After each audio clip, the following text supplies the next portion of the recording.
Yiberek Adonai v'yishmerecha, Ha'er Adonai puna alecha v'chunecha, Yesa Adonai puna alecha v'yisim lecha shalom.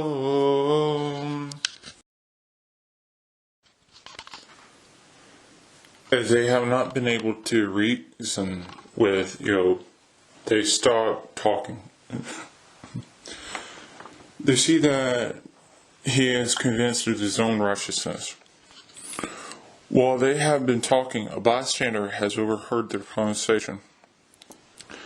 Elihu, the son of Barakh'el the Buzi, is enraged at Iyov's judgment of the divine being in the wrong and his friends for their unjust condemnation of Iyov. As 3 men were his seniors, he withheld his tongue. Now his righteous temper has reached its brink. Even though they are older, he says, but it is the spirit in a person, the breath from Shaddai, that gives him understanding. It isn't only the great who are wise or the aged who know how to judge. As he continues, speaking in a voice that lacks bitterness, he expresses his frustration with the debates of Elihu, Bildad, and Zophar, as they cannot convince Iyov of their legalistic views and doctrines. Considering himself wiser and more devout, which is very possible as wisdom and the Lord's will and call concern not themselves with a person's age. Younger men can be over older men in ministry and devout life. He becomes a spokesperson to Iyov. As he carries his speech deeper, he speaks with prophetic, repetitive and wordy clarity. Much of what he says is from his mishearing of Iyov's words, which actually was a mortal's defense of the Lord. In regard to Iyov's nightmares, Elihu holds that they are from the divine to not scare but to inform. Even this sickness could not be a punishment but a divine warning to bring him back if he has gone astray.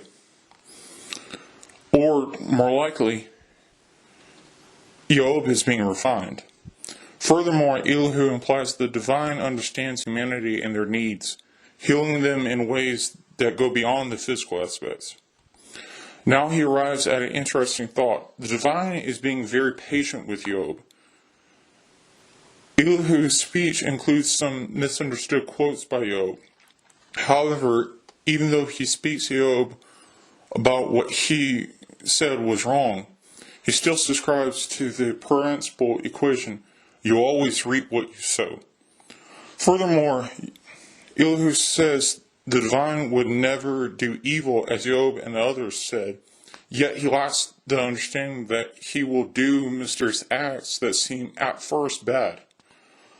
On top of that, he mistakes Iyov's cries at him condemning the Eternal One when he honors his justice as he loves him.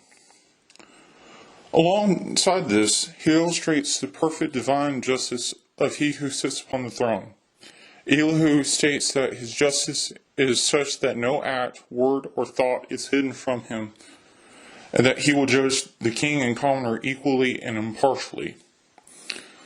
He sees that Iyov hasn't liked the punishment he has received. As previously stated, he thinks Iyov has done something to deserve the treatment.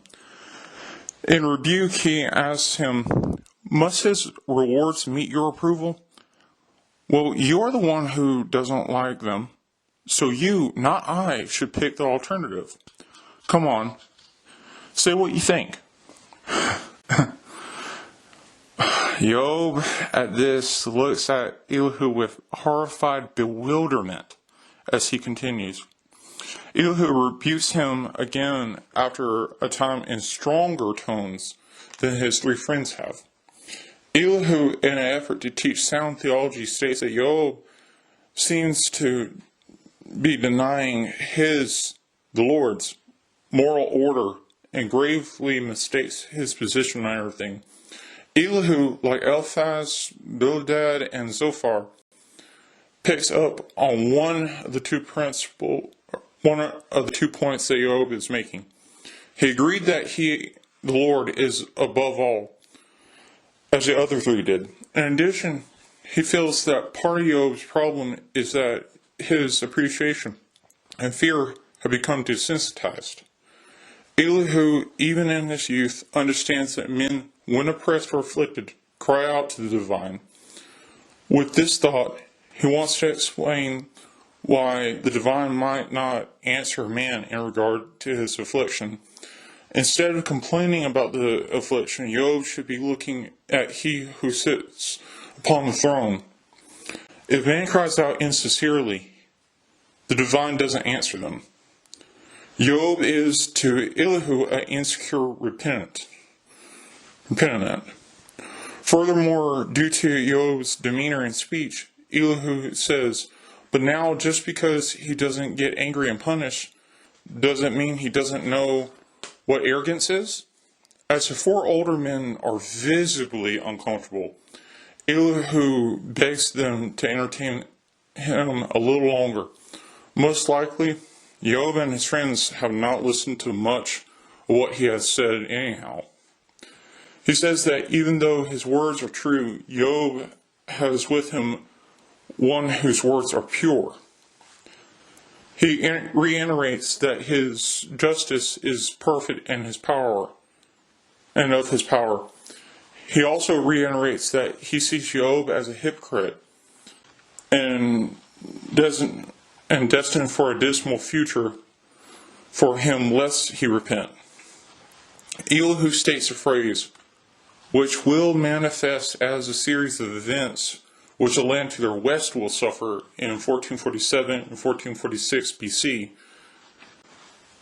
The divine, with his affliction, delivers the afflicted, and he gets their attention by pressing on them.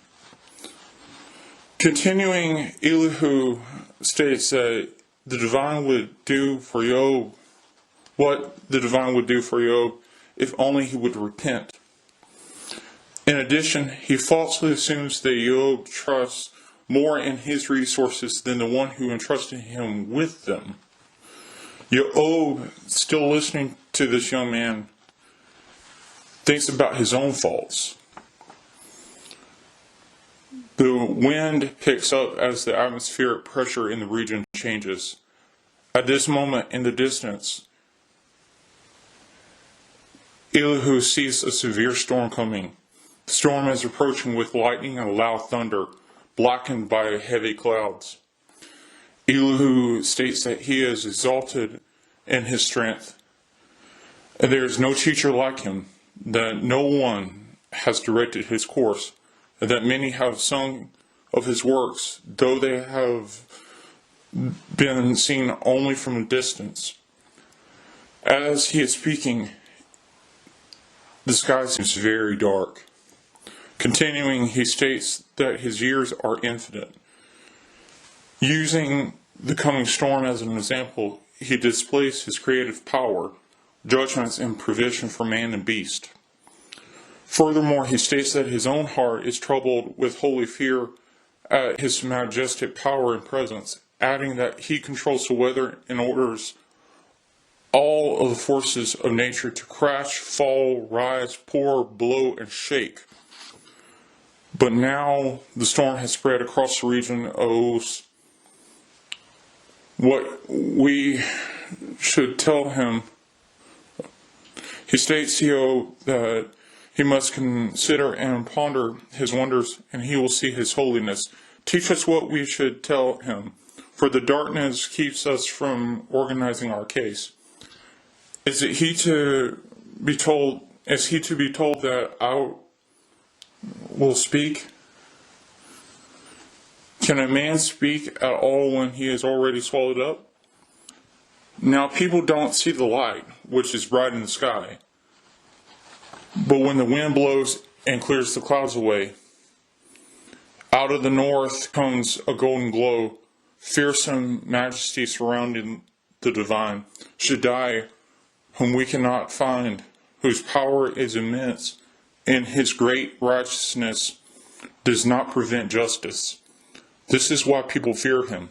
He does not consider those who think of themselves as wise.